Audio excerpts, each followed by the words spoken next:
Hammaga assalomu alaykum. Yaxshimisizlar, tuzukmisizlar? Bayraminglar bilan kelayotgan hammaga uzoq umr, baxt, saodat tilaymiz, Xudo xolasa. Anaqa Instagramdan, lichkalardan, direktlardan qizlar, xotinlar endi dardini aytadi menga. Opa, erim yo'q boshimda, yo'q kimda sevganim yo'q, hech kim podarka qilmadi deydi. Boya solib, eri borliqqa bermayapti-yu podarka. Dedim, nonga puli yo'q dedim. Endi shunga ham xafa bo'lasizmi dedim. Bersa berdi, bermasa yo'q dedim. Hayot davom etyapti dedim. Oldin dedim qancha podarka olganmiz dedim.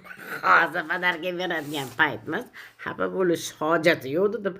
Tinch yurtda yashayotganimizga Xudoga shukr qiling dedim. To'g'rimi gapim? Tinch yurtda yashayapmiz. Uyimiz bor, qozonimiz qaynayapti. Xudoga shukr qilyapsan. To'g'ri, yaxshi motivatsiya berasizda kulapa. Ana odamni yig'lab mazasi qochayotganda ham shunday xursand qilib yuborasizda deydi. Xotinlar o'zim o'rgalaysizlarda podarka bersam bermasam kunimiz o'tyapti Xudoga shukr. Samgilamda tinch yurtda yashayapmiz. Uyimiz bor, issiqqina. Qozonimiz qaynayapti. Allohga shukr, alhamdulillah. Shuncha yil podarka oldik-ku. Hali endi bugun 7-mart ertaga kelib qolar, endi siqilmanglar. Podarka olmaydiganlar asalib. O'lib ketamizmi endi? Voy, podarka berishmadi, siqilmaymiz, qiynalmaymiz deb. Hayot davom etyapti shakarlarim mana. Bo'lsin, sochim kalta qilib kesib yuboribdi. Endi o'syapti.